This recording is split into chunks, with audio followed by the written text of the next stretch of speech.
sekarang ini kita berada di food estate yang dikerjakan oleh Kemenhan. Ini luar biasa. Pak Prabowo, Pak Menteri Pertahanan, itu visioner luar biasa. Kenapa?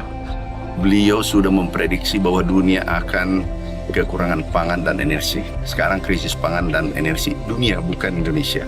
Jadi masalah pangan adalah masalah dunia dan masalah Indonesia, masalah kita semua. Apa tujuan ini dibangun? Tujuan kita bangun food estate adalah itu untuk cadangan pangan, tetapi dengan teknologi tinggi. Semua full mekanisasi seperti negara-negara Taiwan, Jepang, dan seterusnya. Jadi kita harus menggunakan teknologi tinggi di sini. Nantinya ini menjadi cadangan. Baru-baru ini Kementerian Pertahanan RI melaksanakan panen raya jagung di lahan food estate di Desa Tewai Baru, Kecamatan Sepang, Kabupaten Gunung Mas, Kalimantan Tengah pada 11 Maret 2024 hasil kerjasama Kementerian Pertahanan dengan Kementerian Pertanian. Program food estate merupakan amanat Presiden RI Joko Widodo dalam upaya pengembangan lumbung pangan nasional atau food estate. Karena hal ini menyangkut cadangan strategis pangan, food estate di Kalimantan Tengah ini dikembangkan sebagai pusat pertanian pangan untuk cadangan logistik strategis bagi pertahanan negara. Food estate merupakan pengembangan pusat pangan yang tidak hanya mengembangkan pusat pertanian jagung, namun juga pusat-pusat pertanian pangan lainnya seperti singkong, padi, dan lain-lain sesuai dengan kondisi lahan yang ada. Mewakili Menteri Pertahanan RI Prabowo Subianto, Asisten Khusus Menhan Bidang Ketahanan Pangan, Letjen TNI Purnawirawan Ida Bagus Purwalaksana hadir dalam kegiatan panen raya ini. Turut hadir Kepala Pusat Cadangan Logistik Strategis Kemhan, Majen TNI Purnawirawan Yostrioso, Dandim 10 16 Palangkaraya Kolonel Chai Wiwit Wahyu Hidayat, dan Babinsa setempat, serta pendamping dari Badan Standarisasi Instrumen Pertanian BSIP Kalimantan Tengah. Selamat siang, Alhamdulillah pada siang hari ini kita berada di Food Estate Tewai Baru, Kabupaten Gunung Mas.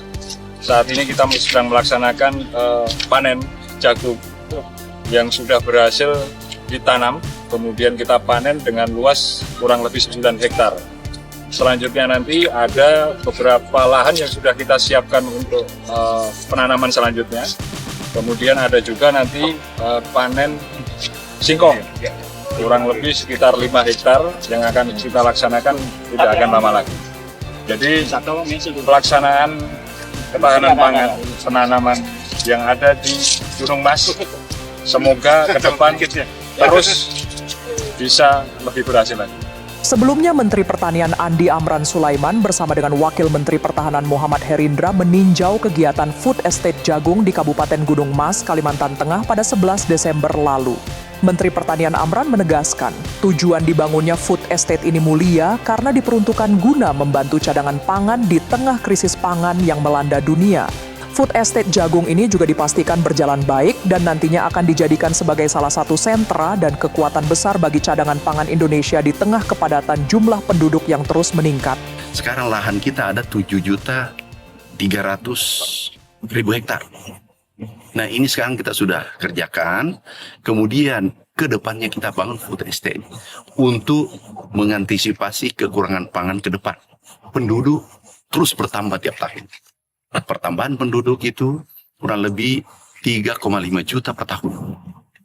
Nah ini harus disiapkan makan ke depan, harus disiapkan pangan ke depan. Kalau tidak, ini bisa bermasalah. Ingat, kalau krisis ekonomi, sektor pertanian berjaya biasanya. Krisis kesehatan, itu COVID-19 kemarin pakai masker selesai. Tapi kalau krisis pangan, jangan bermain-main. Ini bisa menjadi krisis politik. Ini terjadi konflik sosial di antara kita. Negara di dunia sudah ada 10 negara kelaparan. Yang terancam kelaparan ada 44. Nah, tumpuannya salah satu negara di dunia adalah Indonesia. Sehingga ini kita lanjutkan. Ini terlalu kecil, 600 hektar. Kalau kita membagi 600 hektar, dibagi 7.300.000, itu 0,008%. Tapi ini dibahas terus-terus di media. Harusnya ini dihentikan. Kenapa? Karena ini kecil. Yang kedua, ini kan untuk masa depan anak cucu kita. Untuk generasi kita ke depan nanti. kita bisa berkontribusi pada dunia. Nanti kita memberi pangan pada dunia. Itu mimpi besar kita, mimpi besar Pak Presiden Joko Widodo dan Pak Menhan. Ini mulia. Dan saya perlu klarifikasi, aku tanya Pak Menhan tadi, anggarannya ini itu pun 54 miliar. Kecil banget. Ada yang menyampaikan bahwa triliunan. Kalau triliunan itu jutaan hektar yang bisa kita garap. Ini 600 hektar. Biayanya hanya 54 miliar. Aku tanya tadi, itu pun bantuan dari PU. Sekarang bantuan dari kementerian. Tapi percaya, 6 bulan ke depan, 3 bulan sampai 6 bulan. Masalah ini selesai kita tanami jagung, kita lihat. Waktu kami ditakdirkan menteri, langsung kami minta segera ditanam.